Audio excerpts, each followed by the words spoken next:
वो हार को बर्दाश्त नहीं कर पा रहे हैं, उनको जनता ने नकारा है, वो स्वीकार नहीं कर पा रहे हैं। अगर वो कर्नाटक में सरकार बनाते हैं तो ईवीएम बहुत अच्छा होता है, हिमाचल में सरकार बनाते हैं ईवीएम बहुत अच्छा होता है, राहुल गांधी वायनाड जीतते हैं ईवीएम बहुत अच्छा होता है, इस बार अमेठी भी जीत गए, ईवीएम बहुत सही था।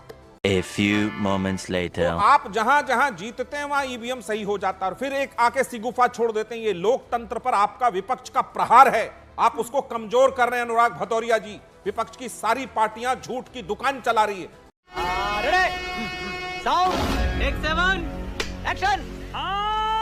बात नहीं की आपने, खींच ली मेरी बात। क्योंकि अरे मेरी बात तो पूरी होनी चाहिए। आप। मैं कहता हूँ कि भारतीय जनता पार्टी को भी तो ईवीएम मेरे साथ खराब होती है, भारतीय उसके लिए जनता एक पार्टी अलग को से मेरे साथ स्ट्रांग आके रूम खड़ा बनता होना। है। एक बार रुकिए ना, मैल अरे रुकिए, मेरी बात पूरी हो ईवीएम जाए। बॉक्सेस अरे के लिए रुकिए तो अलग सही। से स्ट्रांग रूम होता है। जोर जोर से बोल के लोगों को स्कीमें बता दे। अच्छा मेरी बात सुन तो लीजिए। अब आप अपना एजेंडा चलाना है तो मुझे बोलने ही नहीं देना है, तो बात ही खत्म होगी ना।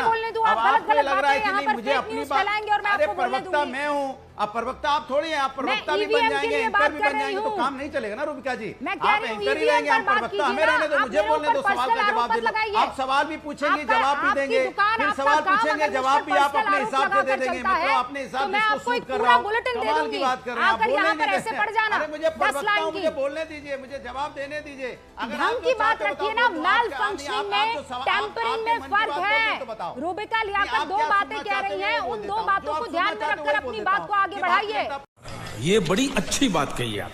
मैल फंक्शनिंग मशीन में, टेम्परिंग उस मशीन में, क्योंकि वो वन टाइम रीडेबल प्रोग्राम होता है। भगवान प्रभु को इनको क्यों नहीं समझा देता Satya Prakash ji? One time readable programme क्या होता है? आप बोलने नहीं दे रहे हो, आप अपना आ रही हो, हाँ ठीक है। मेरा एजेंडा है देश के लोकतंत्र को सुरक्षित रखना। आप यहाँ पर फेक न्यूज फैलाएंगे, मैं नहीं फैलाने दूंगी। पार्टी बदल लिया साला। सत्य प्रकाश जी, किशोर जी एक सेकंड। रूबिका लियाकत जी, आपको ईद की बहुत शुभकामना, देशवासियों को भी ईद की बहुत शुभकामना। सुप्रीम कोर्ट ने ईवीएम पर सारे बात रख दी। चुनाव आयोग जब मई 2017 में एक चुनौती लेकर आया कि 3 जून को आए, उस दिन मुझे नहीं लगता कि अनुराग भदौरिया जी कहीं सो रहे थे। जाते, फिक्स करते ईवीएम को, चुनौती स्वीकार करते।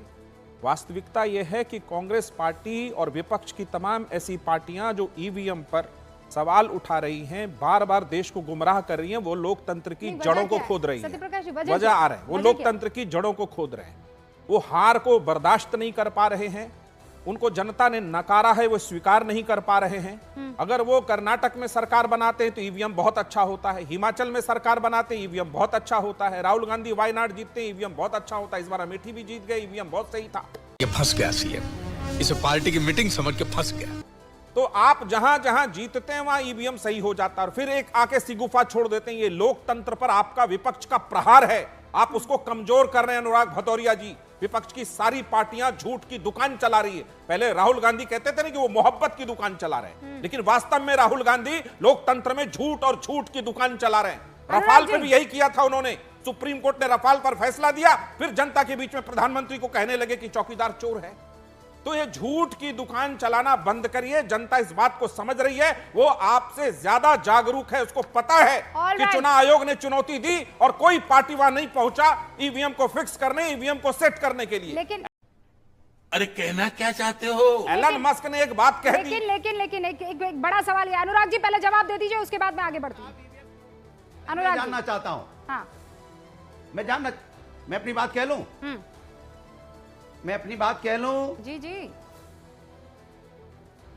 देखिए, मैंने आपसे बोला भारतीय जनता पार्टी के सबसे पहले सवाल उठाने वाले ईवीएम के ऊपर में भारतीय जनता पार्टी के 2009 में लाल कृष्ण आडवाणी जी थे और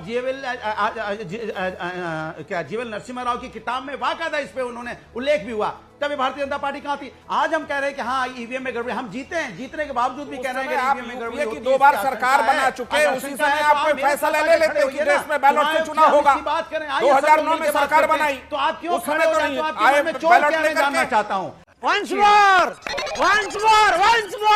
क्या मन में अनुराग चोर है? जी, उस समय क्यों बैलेट मोबाइल लेके लेके क्यों आदमी नहीं आए? उसको घुस गया आपके उसके पास अंदर तो में? सत्ता मैं थी, पूछना व्यवस्था चाहता हूं थी, आप सरकार लेके आ के अंदर में जाते। भी आपकी, राज्य में भी आपकी, और मोबाइल 2009 लेके से अब आप तक ईवीएम पोलिंग के बूथ द्वारा के अंदर देश क्यों के गया? कई व्यक्ति राज्यों में सवाल चुनाव है, हुआ, कानून उसका किसने विरोध तोड़ा? नहीं क्यों किया मोबाइल जाए, लेके आपकी गया? सरकार क्या बन उसके गई, मन सब में ठीक चोर था? है। ये सरकार देश नहीं जानना बनी चाहता तो है ईवीएम कि खराब है। पोलिंग बूथ के अंदर मेरा सवाल काउंटिंग के ये अंदर में मोबाइल कैसे गया? काउंटिंग अरे के वो अंदर झूठी में खबर है, मोबाइल कैसे वो पहुंचा? ये देश झूठी जानना खबर चाहता है। आप लोग क्यों इस बात को नहीं मानते हैं?